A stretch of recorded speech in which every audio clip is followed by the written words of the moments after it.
Hi, welcome back to On the Level Leadership. And, you probably wonder sometimes, man, I got to make some changes in my life, and I really don't want to have to get a coach to help me get there. So, what can you do to lead your own change, whether as a leader in an organization or whether you want to do it personally on your own? How does that work?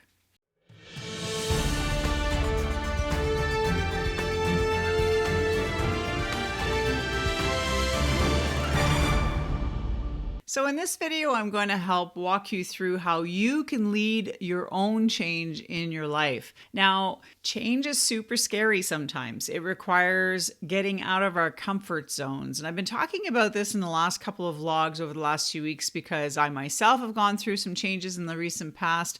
But it really occurred to me that while I myself am a coach, I do recognize that not everybody has the means, nor do they have the desire or have the readiness yet to be able to consider the procurement, if you will, of a coach. So then how do you lead your own change? Well, it seems like such a simple process. And everybody's like, well, man, like I've done my own change management before. I've changed jobs, I've changed relationships, I've changed houses, I've changed a lot of things and I managed just fine. So why are you doing this video? Well, this particular video is really about those massive changes, the ones that really stretch you. It's, career changes, or maybe it's an unfortunate, demise of your marriage and now you have to start making life changes, right? Maybe it's moving to a new job in a different city kind of change. Those kinds of changes can be really massive and they can have a lot of impact. And so there's fear that often will bubble up for people when you're in this kind of situation.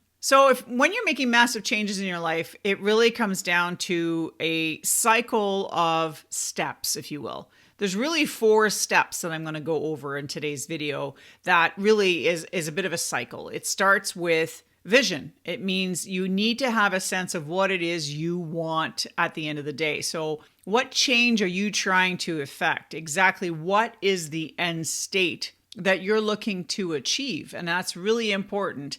A lot of times people say, well, I don't know what I want. I just know I want something different. That's a really hard question. So what you need to do then is sort of try to pull it back a little bit and say, okay, I just want something different. Sometimes looking at what you don't want can help inform what you do want. So let's say you work in a job that is 9 to 5, is very routine, super boring. You don't like the work you're doing. That's what you don't want. You don't want the 9 to 5 boring, repetitive, day-to-day, same humdrum stuff. Okay, then what do you want? So I think in order for you to get a sense of what your end game looks like, you have to have a vision in your head of what that end game is. So for example, if you take the notion of, well, I just want to be happy. Okay, but what does that look like for you? What does happiness look like? What is the definition? So your definition of happiness might be my definition. My definition of happiness is walking down Main Street, USA at Disneyland or Disney World. That's my idea of happiness. But what is your idea of happiness? What does joy mean to you? And so it's going to be really important that you dive deep into those goals, into that vision. So, start with a big audacious goal. Like, what is it you really want? So if money wasn't an option, right? And you could have whatever you wanted tomorrow at the snap of a finger, what would that be? And don't think too hard. Don't think too hard. What comes up for you? So when I did that, I didn't want a 9 to 5 job anymore. I wanted to help service others and help people reach their goals. I wanted to be of service. That's what I wanted. What do you want? When you snap your fingers and you say, well, if money was no object, what would you want? Okay, big picture. Is it a house in California by the water? Is it a trip to Disney World because you've always wanted to go there? Is it that you want to have a career that has meaning? Do you want to have less stress in your life? What does that look like? So you need to kind of really unpack the vision for your life. Because there's no point in creating a plan if you don't know what you're trying to work towards. Then once you've decided, okay, this is the goal I want. I want to work for a company that is going to be XYZ, and I'm going to get paid at least this amount. That's what your goal is.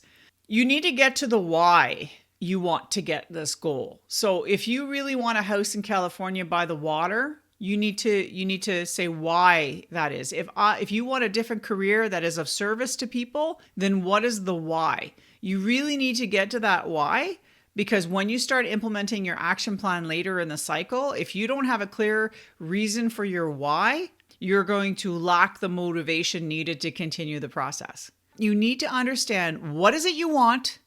Where do you want it? When do you want it? Why do you want it? It's that simple. So now you've developed your vision for yourself. And by the way, you can visualize this. John Ashraf talks about this. John Canfield talks about this. All the gurus talk about this. Oprah Winfrey talks about this. Have a vision board. Create a board. It can be on a cork board, doesn't matter, where you have some symbols, pictures, whatever it is that sort of, symbolizes what it is you're looking to achieve. So that every day you can kind of look at it and go, that's what I want. And it sounds like it's hocus pocus stuff, but it's not about that. It's just about reminding you and reminding your subconscious brain every day that that's what you want, right? So you want to create some sort of vision board, some sort of reminder, a mantra, whatever it is that works for you, and have it posted in your house in a place where you can see it on a regular basis. Maybe when you first get up in the morning in your bedroom, or maybe it's in the bathroom, so that when you're getting ready for work in the morning, when we all go back to work post-COVID, if that's what happens, you can kind of look at your vision board as you're getting ready in the morning. Whatever works for you, put that vision board out there so that you can see it every day. So you've developed your vision, you've developed your goals, you understand what it is you're looking to achieve, and now you're like, okay, but how the heck do I get there? Okay, developing the plan is about assessing your options. So it's all about looking at how you might get there. So then what I want you to do is this. When you ask yourself, okay, what is the next logical step for me to take to achieve this goal? So let's say your goal is to change your career, or let's say it's start a business. I want to start a business. Okay, what's the next logical step to that? Okay, I'm going to have to register my business. Great. Anything else? Yeah, I'm going to have to get a tax number or whatever. Yeah, okay, anything else? Well, I'm going to have to develop a website. Okay, what else? And I want you to just, every single time you answer it, take note, write it down, put it in an Excel spreadsheet, whatever you want to do, whatever floats your boat. And ask yourself, and then what? And then what? And then what? And then what? And then what? Until you get to the point where you can't think of anything else. You need to take those items, and then you're going to start organizing them. You're going to start looking at all the things you've come up with that you have to do in order to achieve your goal. Okay, maybe it's something you need to learn. Maybe you need to take a course. Maybe you need to get certified in something. So I want you to take all those things, and then you're going to order them, because some of them might be sequential. You might have to get certified before you can give a certain assessment as a coach, for example. Or maybe you need to have a certain license in order to be able to do a certain thing in your business. Look at it sequentially. What needs to come first? Second, third, fourth, fifth, sixth. What can wait? What's the need to have now versus the nice to have? And start organizing your thoughts in that way. And then once you've developed that, then you need to start establishing some targets, timelines. How quickly do you want to do this? Do you want to change your career or start a business in the next 6 months, the next year, the next 3 months? All of it is really important stuff, and it's relative to your requirements. So look at it and say, okay, well, in order for me to get this business started, I need to do these 10 things in the next month, and these 20 things in the next 2 months, and these 30 things in the next 6 months. And then put together a plan. Write it out. If it's not written, it ain't done. That's something we learned in nursing, and is absolutely true. If it's not written, it's not done. Okay, then you develop your plan, and you look at your next logical steps, and you look at all the options. Then I really need you to look at something else. I need you to look at what is going to get in your way. What are the obstacles? What are the things that are going to get in your way? Because you know what? You need a plan for those hiccups in advance so that they don't take you by surprise, so that they don't completely derail your efforts. So you need to know, what are the obstacles? And you may not know all the obstacles yet. That's okay. But you need to look at the ones that are obvious. Well, I don't have enough money to do this yet. Okay, then you're going to need to come up with a plan for that. Or I don't have enough time for this. Okay, then you're going to need to prioritize some time in order to be able to get that done. So it's really about looking at the obstacles so you can come up with plan B, C, D, E, and F. Because if you really want to succeed at something, you're going to have to figure out what's going to get in your way. And you're going to have to find a way around it, under it or over it to get to where you want to go. That's just plain and simple. Okay, so you've got a vision, you've developed a plan, you figured out what your obstacles are probably going to be, and you think you figured out how you're going to manage those obstacles. Now you got to start taking action. Sounds simple, right? It's not. This is a big, big area of failure. It was a big area of failure for me personally. I speak from experience. Taking action requires you actually stretching your comfort zone. It means actually calling clients. It means actually calling people to ask them questions. It means setting up something that maybe you have to learn about. Maybe it's taking a course or giving a presentation or pitching a proposal. Whatever the case may be, at the point of action is when you're going to be the most uncomfortable. And that's usually when people stop. My question to you is, as part of your obstacle thinking, I hope you thought about this, but if you didn't and you get to the action plan and you think, gosh, I don't know if I can do this, who is going to be your accountability partner? Who are you getting to help you move beyond that insecurity feeling? Do you have a mentor you can go to? Have you a friend you can lean on? Do you have a husband or a wife who's supportive? Are you part of a group or some sort of affiliation that can maybe provide some support? You know, I think about people who learn to run, you know, that sort of sofa to 5K, and they use the running room and join running groups. And that's a form of accountability because you have to show up every week to go for your run with your group. And if you don't show up the next week, people ask you, where were you last week? And they kind of want to know how things are with you and are you okay? And sometimes they call you and sometimes they send you an email to remind you. So they're your accountability partner so that you learn to run as you've committed to doing when you signed up for the program. So who's your accountability? If you don't have a coach, then who is your accountability partner? Who is going to hold you accountable? If you're planning on holding yourself accountable, that's okay. But you had better have a damn well strong plan to deal with that, because I don't know about you, but I know most people I know, including myself, accountability is where we sometimes struggle because life gets in the way, right? So my point being is you need to find an accountability partner if you're going to succeed in doing the actions. Assuming you've managed to actually secure someone who can be there for you to say, hey, you can do this, or yes, I can help you with that. Then what you need to do on a pretty routine basis, I would suggest maybe once a week, is to look at your action plan and reevaluate it. Am I making good progress? Am I hitting the mark on what I want to achieve for this week? Where did we have issues this week? And where did we have successes? So super, super, super important when you're doing a big change in your life is to accept and embrace the small wins. If all you managed to do that week was set up your schedule, set up your online calendar, and maybe you called a web hosting company because you're looking at getting a website started, that's fine. Look at what it is you've achieved, celebrate it, and then reassess your plan. Okay, well, based on what I did, what do I now have to do? What's next on the plan of agenda here? I suggest doing it on a weekly basis because I find that super helpful.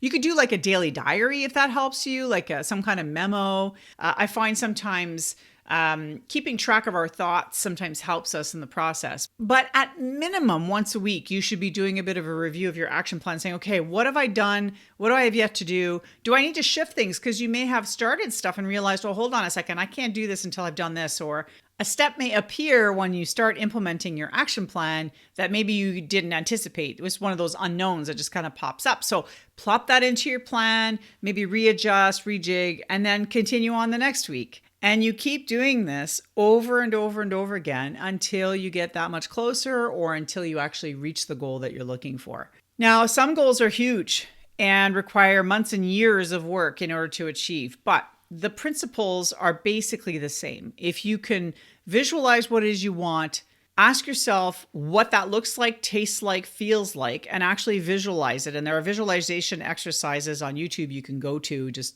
YouTube it, visualization for, life goals or whatever, and you'll find something that suits your personality, and then visualize it. Then that helps you give you the what you're trying to achieve. Then you need to know the why you want to achieve it, and then you figure out the how through your action plan and make sure you know all of the obstacles that are going to come into play.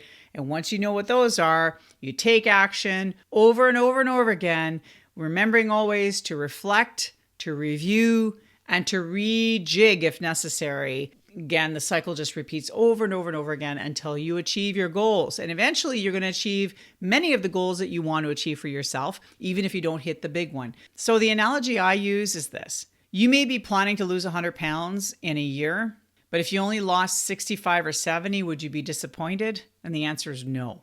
So you want to make sure that you have those big goals, because even if it is a little bit less than what, if you just hit it a little shy, you're still going to be super proud of yourself when you get there. So just keep that going. Now, I'm going to say one final thing before ending this video, and that's the value of coaching. So this is not a sales pitch at all. It's just to let you know that people who are coached generally get to their goals faster and more efficiently. And the changes they make are often more long-lasting and more sustainable. You know, people who are coached tend to make more money. People who are coached tend to move up in their careers. They tend to have better relationships at work and in their personal lives. That said, though, I would certainly say that if you're not ready for a coach now, that's okay. Use the system, do as best as you can. And if you find that after that you're getting hung up on things, you're getting hung up on the action plan, or maybe your fears are becoming a problem for you that you can't overcome, or maybe there's obstacles you're really challenged with, or maybe you need a sounding board, a thought partner, somebody to really keep you accountable because the person that was supposed to keep you accountable is not keeping you accountable. If you need that, then coaching may very well be the place for you to be able to help you get to that goal. So if you're not making progress at the speed or in the direction that you want to go, seriously consider a coach. Whether it's a life coach, a business coach, a leadership coach, a health coach, whatever kind of coach you need, we're all out there waiting for you to contact us to help you out. The reality is that coaches are here to be your thought partner and your accountability partner and to hold your butt to the fire. I was going to use a different word, but I want to keep it clean. This is YouTube after all. I understand why people want to try to do this on their own. It makes complete sense that some people just don't want to invest the money into coaching just yet. They're not really there yet. They're not ready. They're not frustrated enough. They don't have enough of a why to go towards coaching. I get it. And that's kind of the reason why I did this video, because I wanted to just sort of break down some of the steps for you. And they seem simple, but you know, they're simple on paper, but they're hard in implementation. So just heads up on that. I just want to say finally that if you are looking for a coach, we're all over the place. You know, you can search on Google, find a coach that suits your needs. If you are interested in me as your coach, you can certainly take a look at the link down below. If you want a free 30-minute just to chat about coaching and whether I would be a good fit for you, it's down there in the links. Otherwise, you know what? Good luck with your change. I hope that you are successful. Whether you get a coach or not, I really do wish you all the best in whatever change you're trying to achieve in your life, and that you hit the goals that you're really seeking to hit. And you can always come back to this channel, subscribe, give me a big thumbs up if you liked what I shared with you today in this video, and come back next week because there'll be more. So thanks again for watching On the Level Leadership. I'm TDP. We'll see you next week.